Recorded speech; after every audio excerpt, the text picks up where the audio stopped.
It started with something small, something most people would ignore. But when it kept happening week after week, it became impossible to overlook.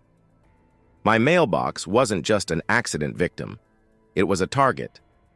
And the person behind it, the self-appointed HOA enforcer I came to call Karen.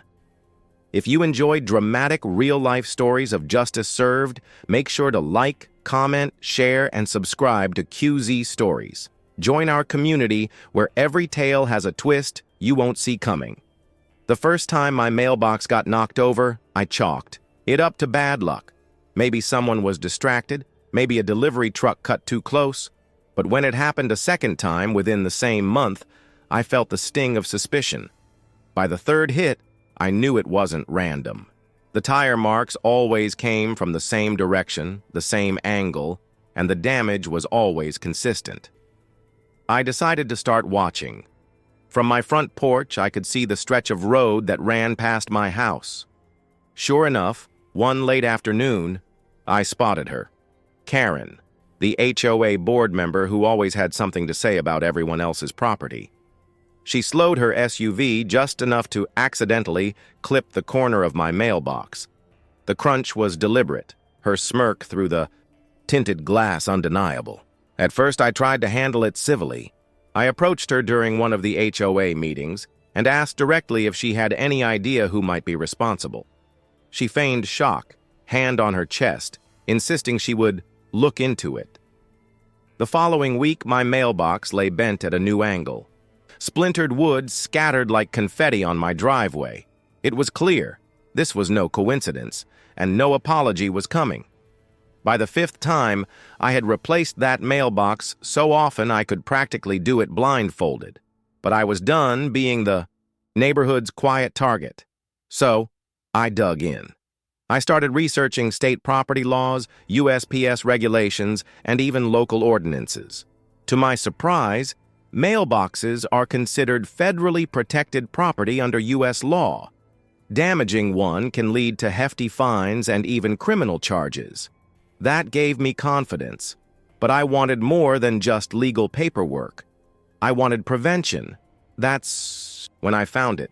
The idea of a steel-reinforced mailbox post, buried in a base of concrete, with the box itself designed to absorb impact while refusing to break. It wasn't illegal. It wasn't against HOA rules, and it would stand its ground. Better than any flimsy wooden post. I bought the materials, rolled up my sleeves, and spent an entire weekend digging, mixing, and setting it into the ground like a fortress disguised as a mailbox. Neighbors watched curiously, some even whispering that I was taking things too far. But those whispers didn't matter. What mattered was that for once I wasn't reacting, I was preparing. The mailbox stood tall, ordinary enough at first glance, but beneath it was steel and stone, ready for the next accident. It didn't take long. Within 2 weeks, I heard the familiar sound outside, tires crunching gravel, the sudden thud of impact. Only this time, it wasn't my mailbox lying on the ground. It was Karen's SUV, stopped dead, her front bumper crumpled like a soda can. The reinforced post hadn't moved an inch. I stepped outside calmly, coffee mug in hand, and met her glare with a steady gaze.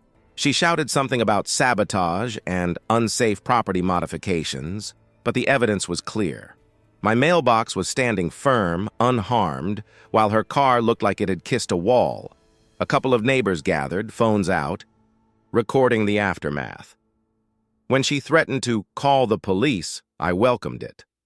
Officers arrived, assessed the situation, and I handed them a folder, photos of the repeated damage, the logs I'd kept, and copies of the regulations protecting mailboxes.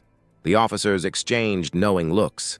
Karen's smirk was gone, replaced by a pale silence as they explained the federal implications of what she had been doing. No charges were filed against me. I had done nothing wrong. But Karen? She now had more to worry about than a broken bumper. The HOA stopped sending me letters, my mailbox stood untouched, and the quiet satisfaction of justice done was more than enough. Sometimes the best revenge doesn't require shouting. It only requires patience, preparation, and a mailbox she definitely didn't see coming. After the tow truck pulled away, the street grew quiet again. The mailbox stood like a monument, untouched, almost mocking the wreckage that had tried to destroy it. Karen stormed off without a word, her pride as shattered as her SUV bumper.